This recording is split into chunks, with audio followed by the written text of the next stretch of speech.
Bien-aimé, shalom. Shalom dans le Seigneur.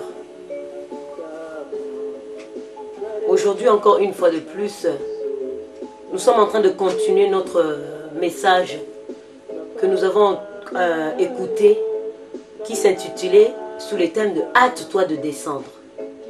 Aujourd'hui, ce message continue, toujours dans le thème « Hâte-toi de descendre ». La Bible nous avait parlé dans le livre de Luc, chapitre 19, de 1 jusqu'à 10, sur cet homme Zachée, auquel était un homme publicain riche, d'une petite taille, qui voulait voir Jésus. Il voulait voir Jésus et il a parvenu à voir ce Jésus. Il a vu ce Jésus et il a reçu ce Jésus avec joie dans sa vie. Jésus nous avait parlé, il nous avait dit de descendre avec hâte. On continue ce message. Avant de continuer, nous allons faire une prière. On va prier dans le nom de Jésus. Éternel, notre Seigneur, notre Dieu, Papa, une fois de plus, encore merci. Papa, en cet instant, Seigneur, tu veux encore nous parler, Seigneur, toujours dans le même message qui s'intitule « Hâte-toi de descendre ». Père, merci, Papa éternel, mon Dieu, dans tes conseils, car tu nous conseilles à tout moment. Tu es le vrai conseiller. Merci, Seigneur, notre Dieu, notre Père, pour cette parole, Père de gloire, encore aujourd'hui, une fois de plus. Que celle-là, Papa, puisse nous instruire encore, puisse nous corriger, puisse encore une fois de plus changer nos vies. Que cette parole puisse, Papa, tomber sur une bonne terre, Papa, et qu'elle soit fertile pour produire des fruits, afin que, Papa éternel, mon Dieu, les autres puissent, Papa, cueillir. Seigneur, je me remets entre tes saintes mains, Père. Utilise-moi encore une fois de plus, Papa, comme une servante inutile. Seigneur, reprends encore ton intelligence. Reprends ta connaissance, ta sagesse, discernement des esprits. Tout ce qui est contrairement à ta volonté, Père, en cet instant, je prends l'autorité de détruire. Je prends l'autorité d'écraser. Je prends l'autorité d'anéantir. Je les rends impuissants. Et je le précipite encore dans les lieux arides. Et que ton feu puisse aller consumer, calciner, rendre poussière au nom de Jésus. Père de gloire, en cet instant, Seigneur, répands, Seigneur, encore une fois de plus ton Esprit Saint. Afin que, Papa éternel, mon Dieu, tout ce qui est, Papa éternel, désormais, contrairement à ta volonté, avec ton Esprit Saint, Papa, que cela soit l'absence totale du diable. Seigneur, ô Père de gloire, merci, Papa, pour ce moment, Seigneur, si merveilleux. Merci pour ce moment, Père de gloire, Papa, si riche. Pour ta parole, Seigneur, mon Dieu. Merci. L'honneur, la gloire soit rendue à ton Saint-Nom. C'est pourquoi je dis merci. Gloire à toi, Seigneur Jésus. Amen. Amen.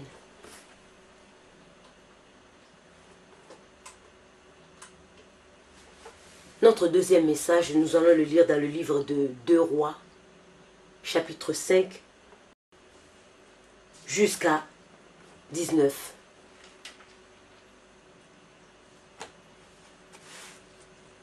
Dans la parole de Dieu, on est en train de nous parler de cet homme Naaman, auquel il était chef de l'armée. C'était un homme qui était considéré. C'était un homme qui était fort vaillant, mais le seul problème, il avait la lèpre. D'une maladie incurable. Il cherchait comment est-ce qu'il allait s'en sortir, comment est-ce qu'il allait s'en débarrasser de cette maladie. La Bible nous avait parlé de Zachée, qu'il a été chercher Jésus et il a été sauvé. C'est le seul Jésus qui peut guérir de toutes choses. On peut dire aussi que Zachée aussi était malade. Malade parce qu'il était homme pécheur. La maladie qu'on est en train de nous dire, c'était le péché. Zachée était malade dans la maladie spirituelle. Donc, homme pécheur. Il a cherché Jésus, il a trouvé, il a eu sa guérison. Il a été sauvé. Tel que cet homme Naaman, il veut être guéri de sa maladie incurable. De cette maladie spirituelle, qu'on va le prendre sous forme spirituelle, qui nous parle du péché.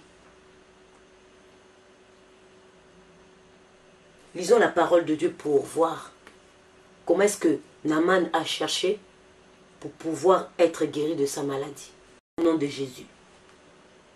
Naaman, chef de l'armée du roi de Syrie, jouissait de la faveur de son maître et d'une grande considération. Car c'était par lui que l'Éternel avait délivré les Syriens. Mais cet homme fort et vaillant était lépreux. Or les Syriens étaient sortis par troupes et ils avaient emmené captive une petite fille du pays d'Israël qui était au service de la femme de Naaman. Et elle dit à sa maîtresse, « Oh, si mon Seigneur était auprès du prophète qui est à Samarie, le prophète le guérirait de sa lèpre. » Naaman alla dire à son maître, « La jeune fille du pays d'Israël a parlé de telle et de telle manière. » Et le roi de Syrie dit, « Va, rends-toi à Samarie, j'enverrai une lettre au roi d'Israël. » Il partit, prenant avec lui 10 talents d'argent, 6000 cycles d'or, 10 vêtements de rechange. Il porta au roi d'Israël la lettre où il était dit, « Maintenant, quand cette lettre te sera parvenue, tu sauras que je t'envoie Naaman, mon serviteur, afin que tu le guérisses de la lèpre, de sa lèpre. » Après avoir lu la lettre, le roi d'Israël déchira ses vêtements et dit, « Suis-je un Dieu pour faire mourir et pour faire vivre, et qui s'adresse à moi afin que je guérisse un homme de sa lèpre? Sachez donc et comprenez qu'il cherche une occasion de dispute avec moi. » Lorsqu'Élisée, homme de Dieu, apprit que le roi d'Israël avait déchiré ses vêtements, il envoya dire au roi, « Pourquoi as-tu déchiré tes vêtements? Laisse-le venir à moi, et il saura qu'il y a un prophète en Israël. » Naaman vint avec ses chevaux et son char. Il s'arrêtait à la porte de la... Élisée lui fit dire par un messager, « Va et lave-toi 7 fois dans le Jourdain. Ta chair redeviendra saine et tu seras pur. » Naaman fut irrité, il s'en alla en disant, « Voici, je me disais, il sortira vers moi, il se présentera lui-même, il invoquera le nom de l'Éternel son Dieu, il agitera sa main sur la place et guérira le lépreux. Les fleuves de Damas, l'Abana et le Parpar, ne valent-ils pas mieux que toutes les eaux d'Israël? Ne pourrais-je pas m'y laver et devenir pur? » Ils sont retournés et partis avec fureur. Mais ses serviteurs s'approchèrent pour lui parler et dirent, « Mon père, si le prophète te demandait quelque chose de difficile, ne l'aurais-tu pas fait? Combien plus dois-tu faire ce qu'il t'a dit?